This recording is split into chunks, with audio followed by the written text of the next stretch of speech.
दैनिक साथी के digital platform में आपका स्वागत है। सैनिकों की खान कहे जाने वाले रेवाड़ी में मंगलवार को संयुक्त किसान मोर्चा व इंडियन एक्स सर्विसमैन मूवमेंट की ओर से अग्निपथ के खिलाफ बिगुल फूंका गया।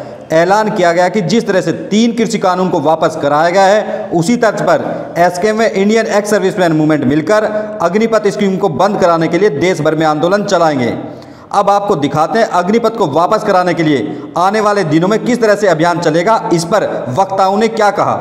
सर, लगभग तमाम बात आपने बताई थी योजना के बारे में। बाकी देशों में भी ये योजना लागू है, आखिर हम इसका अपने देश में विरोध क्यों कर रहे हैं, ये जानना चाहिए। बाकी देश कौन सी देश की बात कर रहे हैं? अगर आप इजराइल की बात कर रहे हैं तो उनकी आबादी 80 लाख है, हमारी आबादी 140 करोड़ है। दूसरी बात, उनमें थोड़े से लोगों की ज़रूरत है तो वो ज़बरदस्ती उनको लाते हैं, इसलिए वहाँ 4-4 साल में फिर बाहर चले जाते हैं दूसरे व्यवसाय करने के लिए। वो हमारे में लागू नहीं है, क्योंकि अगर आप उस बच्चे को बाहर भेज रहे हो, वो भी 1000 में से सिर्फ 250 रखते हो, 225 रखते हो, और वो भी तक उससे भी कम, तो जो बाकी बाहर चले जाएंगे वो क्या करेंगे? उनको कोई अश्योर्ड सेकंड कैरियर नहीं है।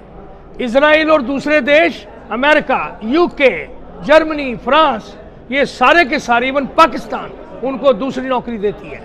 हमारे को ना तो दूसरी नौकरी, ना उनको नाम की ये एक्स सर्विसमैन है, ना अगर वो उन 4 सालों में घायल हो जाता है, अपने बॉडी का पार्ट खत्म कर देता है, जब वो बाहर आएगा उसको मेडिकल भी नहीं दे रहे, और वो मेडिकल जो 11 लाख लाया है वो 2 साल में खत्म कर देगा। फिर कहाँ जाएगा? फिर जो उस बेचारे को थोड़ा सा जो साधन 2-4 पैसे कम मिलता था, कैंटीन, वो भी खोस ली उससे। और जो रिजर्वेशन थी, जो आजकल 25%, 24% रिजर्वेशन ग्रुप डी, सी, बी की है, वो भी नहीं रही।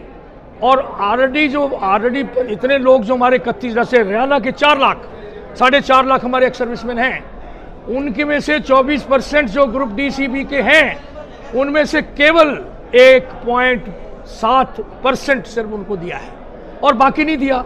तो फिर इनको कैसे देंगे? हरियाणा के चीफ मिनिस्टर साहब ने कहा कि हम सभी अग्निपथ को दे देंगे। मैं उनसे पूछा चिट्ठी के भी थ्रू कि मेरे को बताओ, पहले वालों को तो दिया नहीं, तो इनका क्या सोच कर रहे हैं?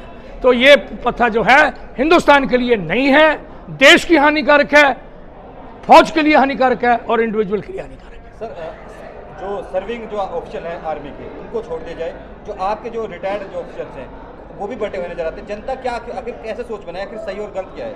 देखो, संसार में हमेशा 2 पहलू रहे हैं, 3 पहलू रहे हैं। अगर कोई ऐसी और सिर्फ प्योरली अगर डिफेंस के बारे में बात करें, तो दिल में जब रात को सोएंगे तो जो विरोध भी जो कह रहे हैं कि अच्छी है, वो भी दिल में रोते होंगे। ये मेरा यकीन है 40 साल के अभ्यास के बाद।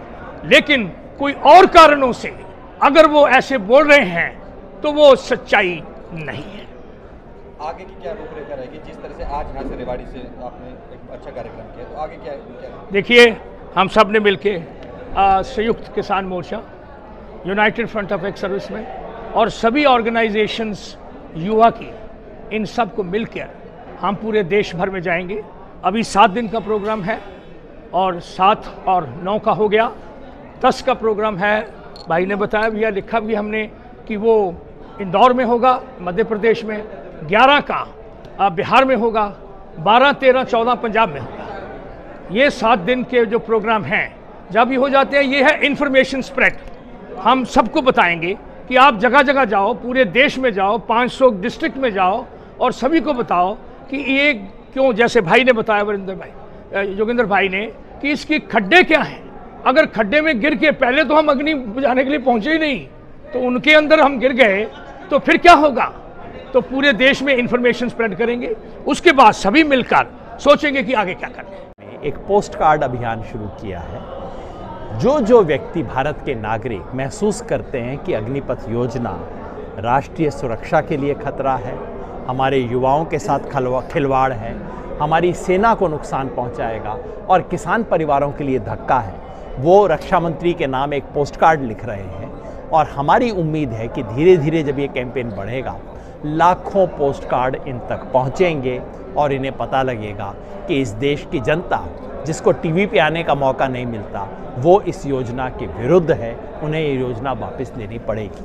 ऐसे बड़े पॉइंट्स आपने बताए जिनका जिक्र लोगों को पता नहीं है, जैसे कुछ पॉइंट्स है अग्निपथ जो योजना है, तो मोटा मोटा जो बड़ी खामी है उसमें। इस इलाके के लोगों के लिए सबसे महत्वपूर्ण बात मैं जो कहना चाहता हूँ, जो किसी मीडिया ने नहीं बताया, जो किसी नेता ने नहीं बोला, वो ये कि हमारे हरियाणा में हर साल 3-साढ़े 3 हज़ार पक्की नौकरियों में हमारे सिपाही लगते थे फौज में। अगर ये योजना लागू हो जाती है और इसमें जो all class all India formula है वो लागू हो जाता है, जो कि इसमें छुपा के डाला गया है, तो अब से हरियाणा में 3-साढ़े 3 हज़ार पक्की नौकरी की बजाय 1,000 से कम कच्ची नौकरी लगेगी।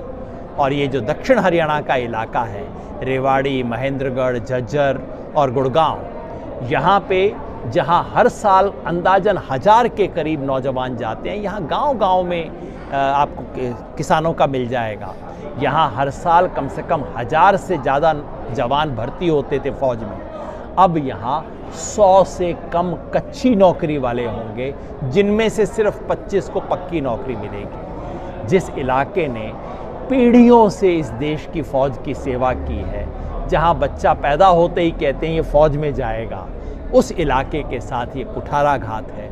उस इलाके की जनता को चाहिए कि सवाल पूछे, और प्रधानमंत्री नरेंद्र मोदी जो रेवाड़ी से वायदा करके राष्ट्रीय सुरक्षा का इस इलाके के लोगों की भावनाओं को जगा के प्रधानमंत्री बने थे, आज रेवाड़ी की जनता उन्हीं प्रधानमंत्री से पूछती है 1 रैंक 1 पेंशन की बजाय नो रैंक नो पेंशन।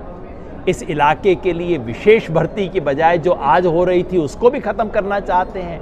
ऐसा इस इलाके ने क्या अपराध किया है, ये हमें बताया जाए। सर, मूवमेंट आगे किस तरह का रहेगा और अभी तक क्या चला है? अभी तक पूरा मूवमेंट किस, जैसे आपका एसकेएम का चला था, क्या उस आधार पे कुछ रहेगा, क्या रहेगा? अभी हम इस मूवमेंट के पहले फेज़ में हैं।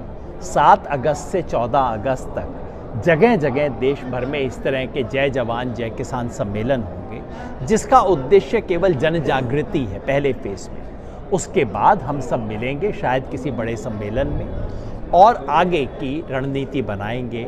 ये जंग, ये शांतिपूर्ण लोकतांत्रिक तरीके से किया जाने वाला संघर्ष आगे बढ़ेगा, और जिस तरह से 3 कानून ख़त्म करवाए उसी तरह से अग्निपथ योजना को भी ख़त्म करवाएंगे।